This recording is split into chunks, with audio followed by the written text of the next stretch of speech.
नमस्कार, आप सुन रहे हैं ये पुस्तक बक ब्लू पर। ऐसी बात नहीं थी कि उन दोनों में छोटी मोटी घरेलू बातों को लेकर झगड़े नहीं होते थे। वे दोनों भी आपस में कुत्ते बिल्ली की तरह झगड़ते थे, कभी दुनियादारी की छोटी छोटी बातों को लेकर, तो कभी बच्चों के लालन पालन को लेकर, या फिर कभी कभार अपने व्यक्तिगत वैचारिक मतभेदों को लेकर। परंतु वे दोनों ज्यादा समय तक इन बातों को याद नहीं रखते थे। कुछ समय बाद एक आध घंटे के भीतर भीतर उनके सारे वैचारिक मतभेद दूर हो जाते थे और उनमें सुलह हो जाती थी। उनके बाद वो दिन भी बाकी दिनों की तरह सामान्य हो जाता था। उन झगड़ों के दौरान जाने अनजाने उनके मुंह से एक दूसरे के लिए स्वार्थी, घमंडी, मनमौजी, बेईमान, कंजूस जैसे कई अनर्गल शब्द निकलते थे, मगर इन शब्दों की ये बमबारी उन्हें आहत नहीं कर पाती थी। शाम की बातें सुबह होते होते उनके मन से हट जाया करती थी। पर आज का दिन दूसरे दिनों की तरह नहीं था। सुपर्णा को आश्चर्य हो रहा था, आखिरकार ऐसी घटनाएं क्यों घटित हो जाती हैं। आज सुपर्णा की नींद पूरी नहीं हुई थी। सुबह सुबह अधूरी नींद से उठकर तंद्रावस्था में वो बाथरूम गई। वहां से लौटकर वो रसोई घर में गई। हीटर पर चाय चढ़ाकर अंगड़ाई लेते हुए अपने शरीर के आलस्य की जकड़न को दूर करने का यत्न करने लगी। फिर वो जयंत को नींद से जगाते हुए चाय का प्याला देकर बाहर आंगन में जाकर बैठ गई। बिस्तर से उठकर बेड टी हाथ में लेकर पीछे पीछे जयंत भी आंगन में चले आए। सुपर्णा ने चाय की चुस्की लेते हुए कहा, मैंने आज एक बुरा सपना देखा। जयंत ने पूछा, कैसा सपना? मैंने भी आज एक बुरा सपना देखा। सुपर्णा ने कहा, तुम जैसा सोच रहे हो वैसा नहीं है। इससे पहले कि जयंत अपने सपने के बारे में बताते, सुपर्णा ने कहना शुरू किया, कल सपने में मैंने डॉक्टर त्रिपाठी को देखा। वो मेरे साथ था, मतलब उसके साथ, यानी हम दोनों में। थूक निगलते निगलते सुपर्णा ने कहना जारी रखा, कल रात को सपने में ही फक्ड मी। जैसे ही सुपर्णा के मुंह से ये शब्द निकले, उसने देखा क्षण भर के लिए जयंत के चेहरे के भाव बदल गए। वो झुंझलाकर कहने लगे, मेरी भी ऐसी इच्छा है, तुम्हारे अलावा किसी दूसरी के साथ। कहते कहते जयंत चुप हो गए। वे बनावटी हंसी हंसने का अभिनय करने लगे। यद्यपि जयंत के भींचे हुए होठों पर बनावटी मुस्कुराहट की झलक अभी तक साफ दिखाई दे रही थी, परंतु कुछ समय पूर्व जयंत के विकृत चेहरे पर उभरी प्रतिशोध की भावना को सुपर्णा भुला नहीं पा रही थी। बाद में भले ही जयंत ने उसको ऊपरी मन से समझाने की कोशिश की कि उसने ऐसी कोई भी बात किसी गलत मतलब से नहीं कही थी। ये नहीं कहा जा सकता था कि सपना देखने के बाद सुपर्णा के मन में अपराध बोध उभर कर नहीं आया हो, पर जयंत की बात सुनकर उसके मन को ठेस पहुंची थी। जयंत को अपने सपने के बारे में बताने के पीछे उसका कोई गलत अभिप्राय नहीं था। चाय पीते पीते गपशप करने के मूड में अचानक उसके मुंह से ये बातें निकल गई थी। उसने इस बात का कभी भी ये अनुमान नहीं लगाया था कि जयंत अनजाने में कही गई इन बातों को सुनकर इतने उत्तेजित हो जाएंगे। जयंत को सफाई देने और समझाने बुझाने के बावजूद भी उसके चेहरे पर उभर आई प्रतिशोध की वो रेखाओं की सुपर्णा भुलाए नहीं भूलती। लेकिन बात आगे न बढ़े सोचकर वो अपने दैनिक दिनचर्या के लिए वहां से उठकर घर के भीतर चली गई। कोई और दिन होता तो सुपर्णा अवश्य बहस करने लग जाती, तुम क्या सोचते हो, मुझे सपने देखने का भी अधिकार नहीं है। पर आज वो तर्क कैसे करती, क्योंकि वो इस बात को अच्छी तरह जान गई थी कि उसकी जिंदगी जमीन के इस छोटे से टुकड़े पर बने एक छोटे से क्वार्टर में बंधी हुई है। अगर कोई उसे अभी कहता उड़ जाओ, तो भी वो वहां से उड़ने के लिए तैयार नहीं होगी। पिंजड़े के बाहर ही दुनिया के बारे में सोचते ही वो मन ही मन भयभीत होने लगी। अगर कोई पूछता, अगले जन्म में तुम क्या बनना पसंद करोगी, उसका उत्तर होता, मैं पंछी बनूंगी। सुपर्णा के मन में ये ख्याल कभी नहीं आया था कि वो हमेशा के लिए इस चार दीवारी में कैद हो जाएगी। हर एक दिन दूसरे दिनों से अलग होगा और 28 साल की उम्र तक उसने जैसा जीवन बिताया था वैसे ही जीवन 30 साल की उम्र में उन्हीं दिनों की तरह बीतेगा। पति के लिए गर्म गर्म रोटियां सेको, लड़के के लिए राइम्स, इंजन और मॉर्निंग की स्पेलिंग्स याद करवाओ और लड़की की त्वचा दांत, बालों की सुरक्षा एवं सौंदर्य के लिए अपनाए गए घरेलू नुस्खों को उपयोग करूं। इन सभी बातों के बीच सुपर्णा ये भूल चुकी थी कि वो एक ऐसी लड़की थी जिसने धवलेश्वर मंदिर में महानदी के किनारे सिगरेट के छल्ले उड़ाए थे। उसने कॉलेज के लड़कों की छिंटाक्षरी की तनिक परवाह भी नहीं की थी। सुपर्णा वे बातें भी भूल गई थी कि उसने एक नौजवान के साथ इस विषय पर जोरदार बहस की थी। शायद उसका नाम कोई दास, अधिकारी या ऐसा कि कुछ उपनाम था। उसने एक नौजवान को मुंहतोड़ जवाब दिया था, तुम लोग औरतों के बारे में क्या सोचते हो? क्या उन्हें गाय, बकरी या भेड़ समझते हो? थोड़ा सा धुआं हम भी नहीं उड़ा सकते? भले ही ये उसका दुस्साहस था, पर ये उसकी मनमौजी प्रवृत्ति। शादी के 3 साल बाद तक जयंत के इस क्वार्टर में बंध कर नहीं रह पाती थी। इस छोटे से शहर में वो छटपटा कर रह जाती थी और मायके जाने के बहाने कटक या भुवनेश्वर चली जाती थी। जयंत, मैं तुम्हारे सीमती संसार में नहीं रह सकूंगी। मुझे उड़ान के लिए आकाश का फैलाव चाहिए।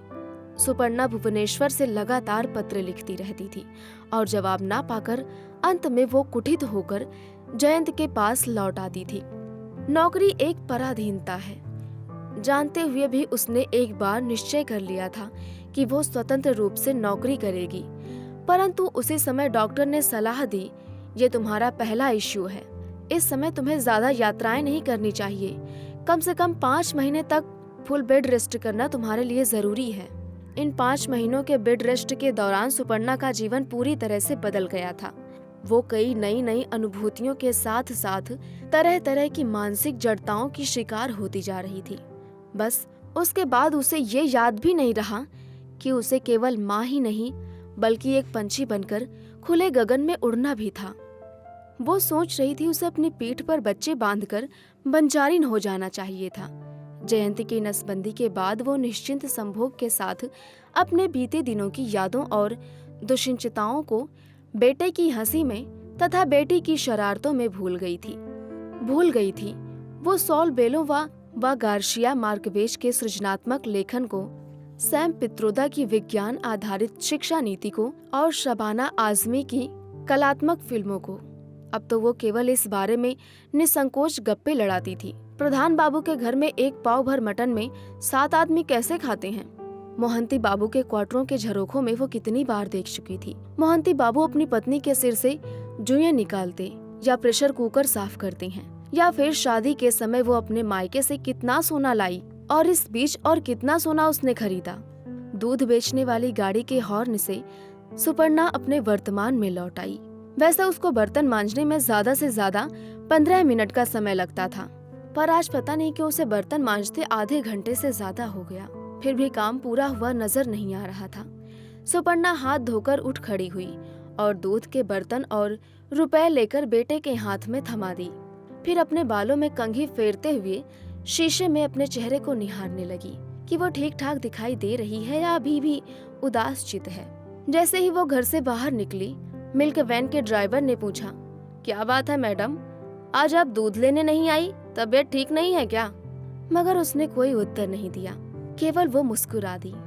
बड़ी मुश्किल से उसने 8 बजे तक नाश्ता बनाया।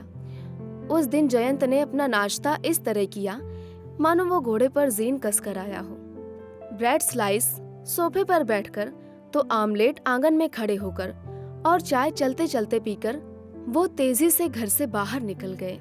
जाते जाते स्कूटर पर किक मारते हुए कहने लगे, मैं ऑफिस से 10 बजे तक लौट आऊंगा, तुम तैयार रहना, डॉक्टर के पास चलना है ना?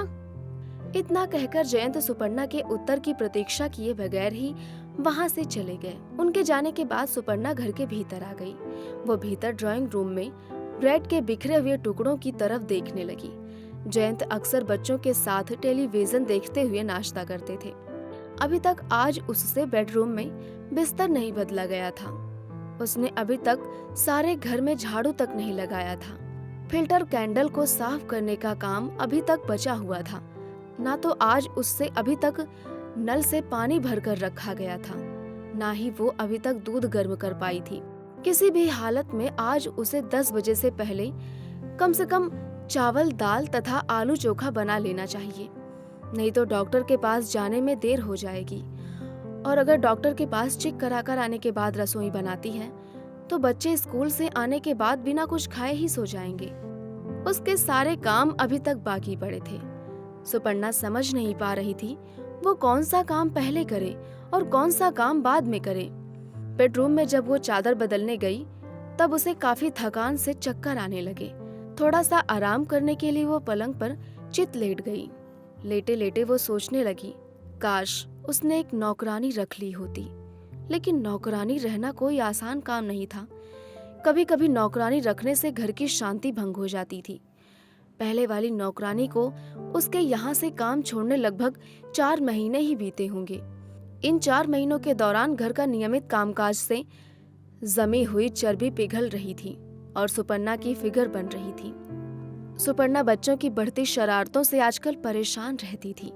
वो समझ नहीं पाती थी उनको कैसे संभाला जाए। 3 दिन पहले की बात थी।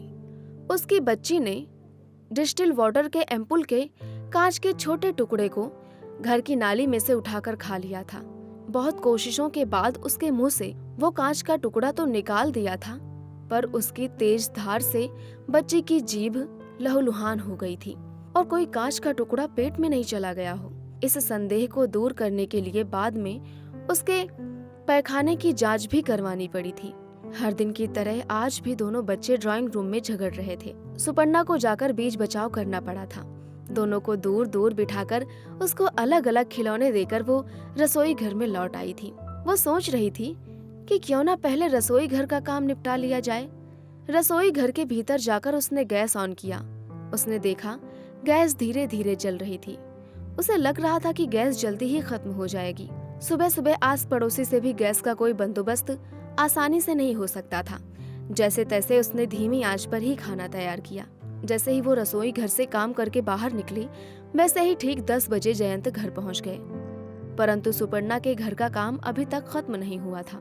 उसने घर में झाड़ू पोछा लगा दिया था, कपड़े भिगो दिए थे, बच्चों को स्नान करवा दिया था।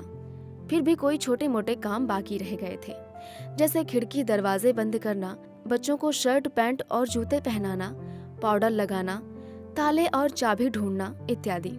सारा काम खत्म करते करते आधे घंटे से ज्यादा का समय बीत गया। देर होते देख जयंत ड्राइंग रूम में बैठे बैठे बच्चों पर अपना गुस्सा उतारने लगे। देखते देखते उनकी चिड़चिड़ाहट इतनी बढ़ गई थी कि साड़ी पहनने के बाद सुपर्णा को बिंदी और पाउडर लगाने का समय नहीं मिला। बाहर निकलने के समय चाबी नहीं मिल रही थी। पर गेट के सामने खड़े जयंत की बेचैनी को देखते हुए उसने कहा था, आ रही हूँ बस। बहुत दिन हुए घर से बाहर कहीं नहीं निकल पाती थी वो, इसलिए उसकी चप्पलों पर धूल की मोटी परत जमी हुई थी। जूते साफ करने वाले ब्रश या कपड़ा सही जगह पर नहीं मिलने के कारण उसने अपने पहनने वाली चप्पल को धीरे से जमीन पर पटका, फिर उन्हें पहनकर तेजी से घर से बाहर निकल गई। डॉक्टर के पास पहुंचते पहुंचते 11 बज चुके थे। जयंत कहने लगा, तुम तो जानती हो इस डॉक्टर के क्लिनिक में बहुत भीड़ रहती है इस समय, इसलिए तो मैं कह रहा था कि ठीक समय पर तैयार रहना, पर तुम तो कभी समय पर तैयार ही नहीं हो सकती। क्यों? तुम नहीं जानते घर में कितने काम होते हैं? जब सब काम निपटेगा तभी तो घर से बाहर निकल पाऊंगी। बेटे को लेकर बाहर जाते हुए जयंत ने कहा, अच्छा अब जाओ, तुम बच्ची को भीतर ले जाकर चेकअप करवाओ और मैं बाहर बेटे को लेकर तुम्हारा इंतजार करता हूँ। जयंत की बात सुनकर सुपर्णा डॉक्टर त्रिपाठी के क्लिनिक के अंदर चली गई। उसने देखा डॉक्टर और उसकी धर्मपत्नी दोनों ही मरीजों को देखने में व्यस्त थे। वो डॉक्टर त्रिपाठी के सामने जाकर खड़ी हो गई। डॉक्टर त्रिपाठी ने उसकी तरफ हल्की सी नजर उठाकर देखा और हाथ हिलाकर पास रखे बेंच पर बैठने का इशारा किया। उनकी पत्नी ने भी सुपर्णा की तरफ देखा, मगर ना तो उसके नमस्ते का जवाब दिया और ना ही मुंह से कुछ बोली। उसको बैठने का संकेत कर डॉक्टर त्रिपाठी दूसरे मरीजों को देखने में व्यस्त हो गए। डॉक्टर त्रिपाठी को इतनी नजदीक से देखते ही सुपर्णा को सपने की सारी यादें तरोताजा हो उठी। सपने में डॉक्टर त्रिपाठी सुंदर, ओजस्वी और एक नौजवान की तरह हष्ट-पुष्ट दिखाई दे रहे थे, परंतु यथार्थ में अब जब सुपर्णा ने ध्यान से डॉक्टर त्रिपाठी को देखा तो उसे लगा कि उनके चेहरे पर उभरती हुई झुर्रियां उनके बुढ़ापे की सूचना दे रही थी। कनपटी के आसपास के बाल सफेद नजर आ रहे थे। सब मिलाकर उनके चेहरे में आकर्षण जैसी कोई चीज नजर नहीं आ रही थी। सुपर्णा की बच्ची बार बार उसकी गोदी से उतरकर इधर उधर धमा चौकड़ी कर रही थी। वो कभी उसको पुचकाकर तो कभी डरा धमकाकर अपने पास बुलाकर गोदी में बैठा लेती थी। पता नहीं क्यों जयंत क्लिनिक के अंदर नहीं आ रहे थे। आधे घंटे बाद जब सुपर्णा की बारी आई, डॉक्टर त्रिपाठी उनकी तरफ देखते हुए कहने लगे, आइए, इधर आइए, अब बताइए क्या हुआ है। सुपर्णा बेंच से उठकर डॉक्टर के पास रखे स्टूल पर जाकर बैठ गई तथा बेबी के डिस्टिल्ड वाटर के एम्पूल के कांच के टुकड़े को खाने की बातें बताने लगी। उसकी पूरी कहानी सुनने के बाद डॉक्टर त्रिपाठी असंतुष्ट लहजे में सुपर्णा से कहने लगे, चलिए चैम्बर के अंदर चलिए, वहां जाकर बच्ची की पूरी जांच करते हैं। चैम्बर के अंदर चलते ही डॉक्टर त्रिपाठी ने सुपर्णा को बच्ची को सही ढंग से लालन पालन करने के मामले में बढ़ती हुई लापरवाही पर नाराजगी व्यक्त करते हुए लड़की को टेबल पर सीधे लिटाने के निर्देश दिए। उनके बाद उन्होंने लड़की के पेट को अपनी दाईं हथेली से धीरे धीरे दबाया, मुंह खुलवाकर गले की जांच की तथा टंग डिप्रेसर से जीभ दबाकर मुंह के अंदरूनी भागों को बारीकी से सावधानी पूर्ण देखने लगे। कटी जीभ पर दबाव पड़ते ही दर्द के मारे बच्ची छटपटाने लगी। उसको छटपटाता देख डॉक्टर गुस्से में आकर कहने लगे, क्या आपको बच्ची को ठीक से पकड़ना भी नहीं आता? इस तरह पकड़िए, सिर के दोनों तरफ से हाथ ऊपर की तरफ ले जाकर हाथों को सिर से सटाकर रखिए। बच्ची की पूरी तरह मेडिकल जांच हो जाने के बाद डॉक्टर त्रिपाठी कहने लगे, घबराने की बात नहीं है, दवाई देने की जरूरत नहीं पड़ेगी। इतना कहने के बाद वो अपनी कुर्सी पर आकर बैठ गए। सुपर्णा ने पर्स खोलकर फीस आगे बढ़ाई तो उन्होंने उसकी तरफ देखे बिना ही रुपए लेकर टेबल के ड्रॉवर में डाल दिए। औपचारिकतावश धन्यवाद करते हुए सुपर्णा क्लिनिक से बाहर निकल गई। जयंत क्लिनिक के बाहर खड़े होकर कब से उनके आने का इंतजार कर रहे थे। उनको बाहर आते देखकर बेटा चॉकलेट के लिए जिद करने लगा। जयंत को इंतजार में बाहर खड़ा देख वो सोचने लगी, उन्हें कम से कम एक बार तो क्लिनिक के अंदर आना चाहिए था। एक बार तो डॉक्टर से बेबी के इलाज के बारे में पूछना चाहिए था। खैर, ये सब छोड़ो। क्लिनिक से बाहर निकलने के बाद अभी तो कम से कम डॉक्टर ने बच्ची के इलाज के बारे में क्या बताया, पूछ लेना चाहिए था। इतना पूछ लेने के मात्र से उसके मन को थोड़ा सा संतोष तो हो जाता। परंतु जयंत ने कुछ भी नहीं पूछा। पास वाली दुकान पर जाकर सीधे बच्चों के लिए चॉकलेट खरीदी और बिना कोई बात किए वे सब घर को वापस आ गए। रात को सोने से पहले सुपर्णा ने आंगन में खुलने वाली खिड़कियों को बंद किया। फिर वो वॉश बेसिन पर जाकर हाथ धोने लगी। तभी उसे याद आया कि उसने रात को पीने के लिए पानी का लोटा नहीं भरा है। अक्सर पाँव धोने के बाद उसे रसोई घर में जाना पसंद नहीं था, क्योंकि रसोई घर की चिकनाहट उनके पाँव को चिपचिपा कर देती थी। अगर वो जयंत को पानी भरने के लिए कहती तो क्या आज वो उसकी बात मानते? पता नहीं क्यों आज उनके ऊपर उसको विश्वास नहीं था। इसलिए वो स्वयं ही रसोई घर में जाकर पानी का लोटा भर लाई। फिर उसने रसोई घर में रखे दूध के बर्तन फ्रिज में रख दिए। डाइनिंग टेबल की कुर्सी पर पड़े अस्त व्यस्त कपड़ों को सजाकर रख दिया। बेडरूम में जाने से पूर्व उसने ड्राइंग रूम में लाइट और पंखा स्विच ऑफ कर दिया। जैसे ही उसने बेडरूम में प्रवेश किया, जयंत कहने लगे, अगर तुम्हें कुछ पढ़ना नहीं है तो कमरे की लाइट ऑफ कर दो। आदतन सुपर्णा सोने से पहले कुछ पढ़ती थी, मगर आज उसे ऐसा लग रहा था कि उसे पढ़ते पढ़ते नींद आ जाएगी और वो कमरे की लाइट ऑफ करना भूल जाएगी। यही सोचकर अनिच्छा पूर्वक उसने कमरे की बत्ती बुझा दी। मच्छरदानी ऊपर कर वो जैसे ही बिस्तर पर आई, उसे ऐसा लगने लगा मानो थकावट से उसका शरीर चूर चूर हो गया हो। कुछ देर बाद दोनों शरारती बच्चे गहरी नींद में सो गए। तभी उसने अनुभव किया कि जयंत का हाथ उसकी कमर की तरफ धीरे धीरे बढ़ रहा था। उसके कमर की तरफ धीरे धीरे बढ़ रहा था। उसने जयंत के हाथ को धीरे से अपनी कमर से हटा दिया। कई दिन बीत चुके थे। उन दोनों के बीच किसी भी तरह का कोई संसर्ग नहीं हो रहा था और ऐसे भी आजकल इस सब के लिए इच्छा पैदा नहीं हो रही थी, मानो उसका सारा उत्साह अपने आप खत्म हो गया हो। जयंत फिर एक बार अपना हाथ सुपर्णा की कमर पर रखकर सहलाने लगे। धीरे धीरे सहलाते हुए सुपर्णा को कहने लगे, आज तो तुम्हारे सपने में आने वाले डॉक्टर त्रिपाठी से मुलाकात हो गई ना? जयंत की ये बात सुनकर सुपर्णा चकित रह गई। उसे ऐसा लगा जैसे किसी ने कसकर उसे तमाचा मार दिया हो। उसके हंसते हंसते ये कहने का अंदाज कुछ इस तरह था कि सुपर्णा अपने अंतर मन में घोर अपमान अनुभव करने लगी। उसने पलटकर मध्यम रोशनी में जयंत के चेहरे को देखने की कोशिश की, पर उनका चेहरा अंधेरे में दिखाई नहीं दे रहा था। अगर इस समय कोई सुपर्णा के चेहरे की तरफ देखता तो उसके चेहरे पर जयंत के प्रति घृणा के भाव स्पष्ट दिखाई देते और अपने अपमान के जहरीले घूंट किसी तरह पी गई। उसे लगने लगा मानो किसी ने अभी अभी उसके साथ रेप किया हो। अभी आप सुन रहे थे ये पुस्तक बक ब्लू पर। आपको ये किताब कैसी लगी कमेंट में हमें जरूर बताएं। साथ ही स्क्रीन पर दिए गए सभी प्लेटफॉर्म्स पर हमको फॉलो करना ना भूलें। धन्यवाद।